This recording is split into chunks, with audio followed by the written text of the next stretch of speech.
Hey everybody, and welcome to another episode of Photography Tips and Tricks.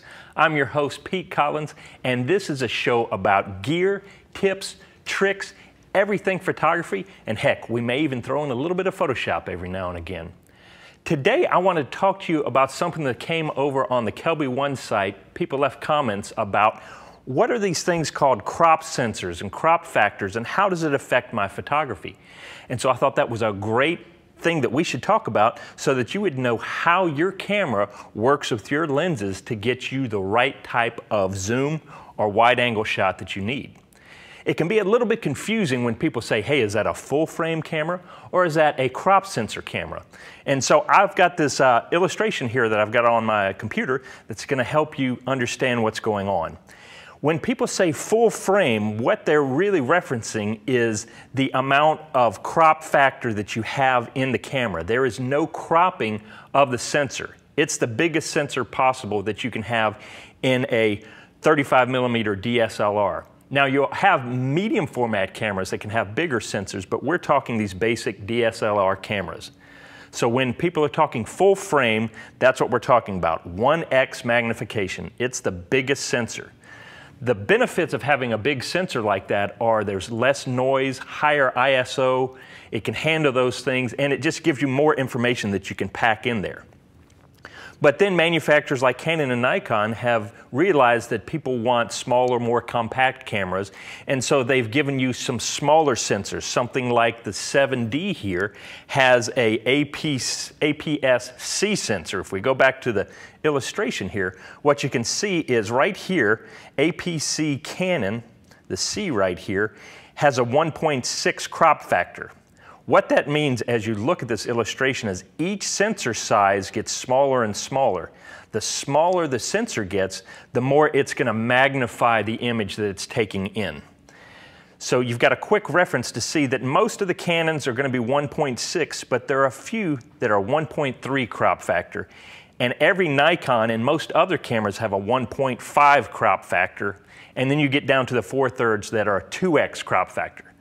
Well, that's nice, Pete, but that's just kind of a funky chart. I don't really understand what that means. Well, here's what it means, is this camera right here is a 1DX. It's a full frame sensor camera. It's got the big sensor in it. When I put the 70-200 on this lens, it's shooting it at 70-200.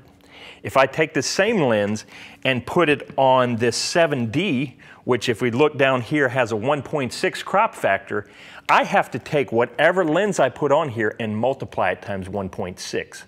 So the 70-200 now becomes a 1.6 times 70, which if I do my math right should be 112 to 320.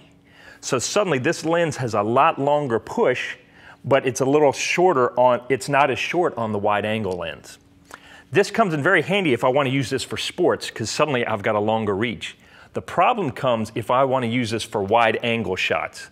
That's why Canon has produced these things called the Efs Lenses, and they are lenses that are specifically for these smaller frame sensors.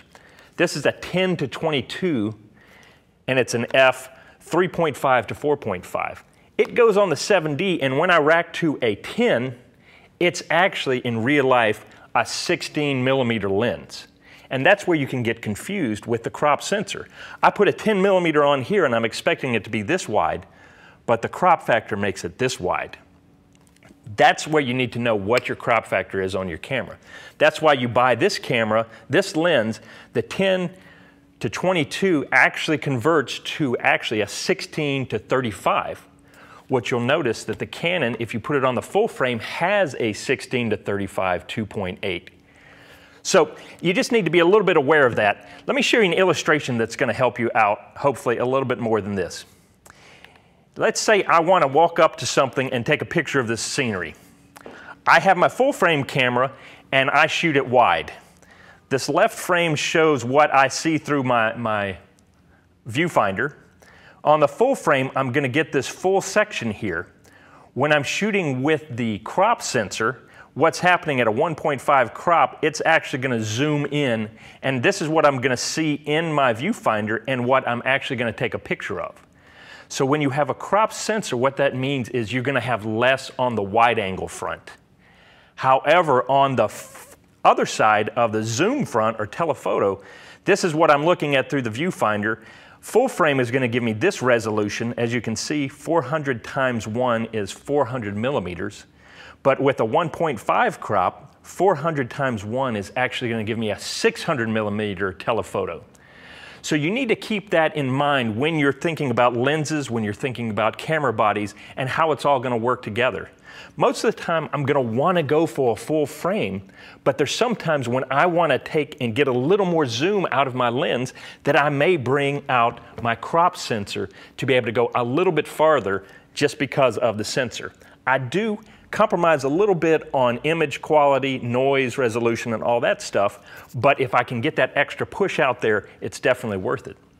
We're going to take a quick break, and when we come back, I'm going to show you how all this can be combined with things like teleconverters, especially when you're trying to shoot something very far away, and how all this can come into play. So be right back after this break, and I'll see you right here. Get the world's best photography, lighting, and Photoshop training at Photoshop World. Here's the top 10 reasons you should attend. It's 3 non-stop days of real-world training where you can get personal attention and unlimited access to the world's top instructors in Photoshop and photography. When you attend, you'll have chances to experience hands-on live shoots and workshops, outrageous after-hours parties and events, and hundreds of classes for all skill levels, along with dozens of opportunities to network with other attendees. In-depth, one-on-one portfolio reviews from industry professionals and see new cutting-edge technology. Plus, you can even earn continuing education and graduate-level credits from attending. This is the must-attend conference for photographers and Photoshop users. Use the promo code to get an extra $50 off. Photoshop World, the world's best Photoshop and photography conference.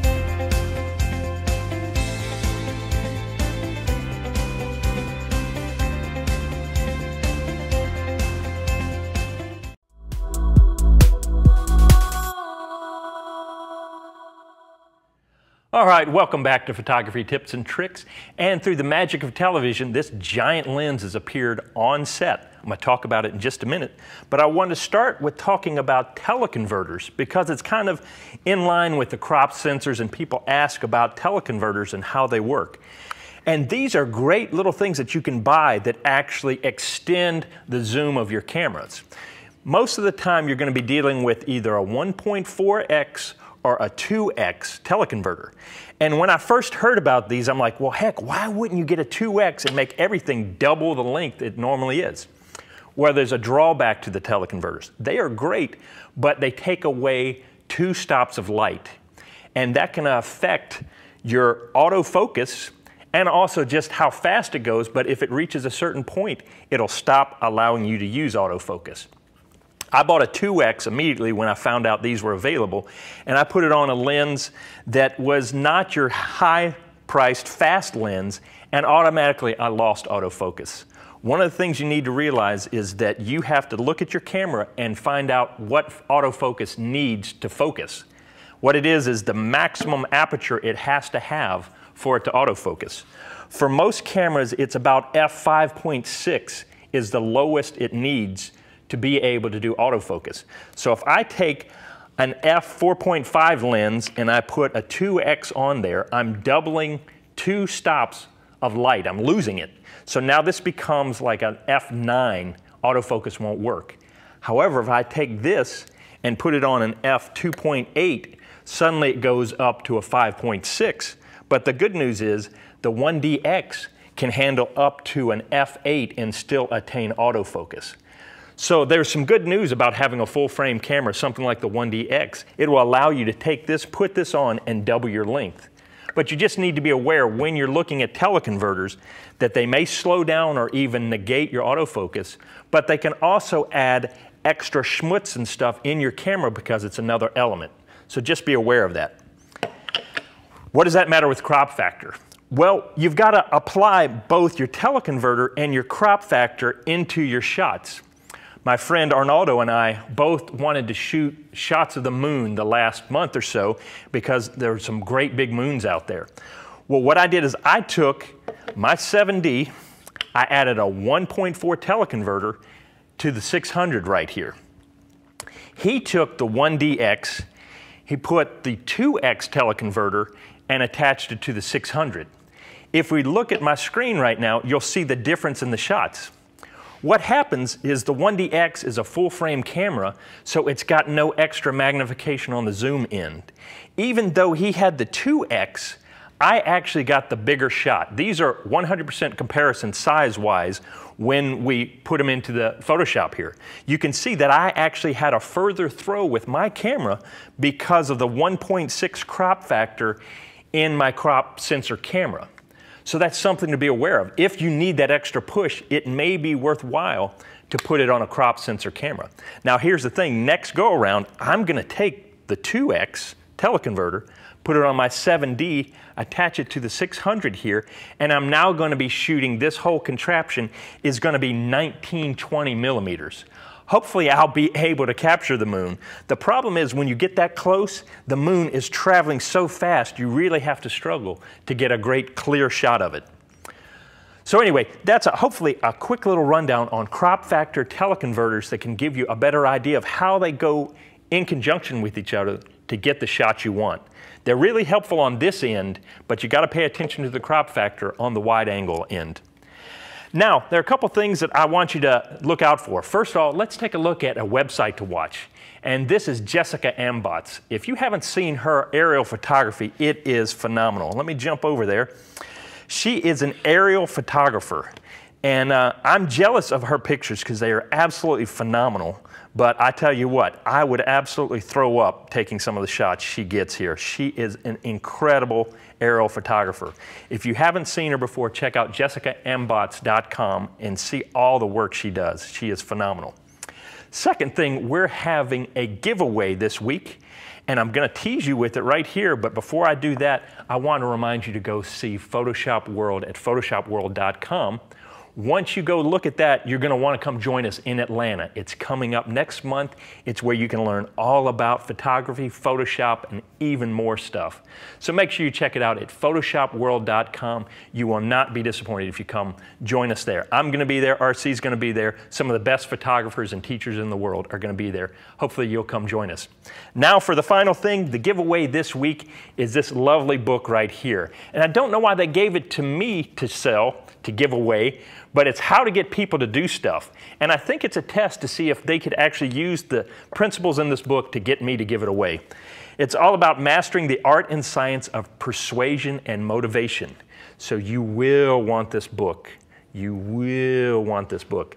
And if you want this book, just simply go to KelbyOne.com/contest. And once you're there, you're going to find the drop down for PT&T. You're going to fill in your name, your information, and make sure you leave questions and comments for us here. This is where we get all kinds of information and ideas for this show. And once you put your name in for that, you too could win this great book about how to get people to do stuff. Well, there you go. Hopefully I've given you a little more information about how to use crop sensors, teleconverters, and hopefully you'll be excited to go out and try this with your own camera. For this week at PT&T, I'm Pete Collins. Hopefully I will see you next time right here. Take care.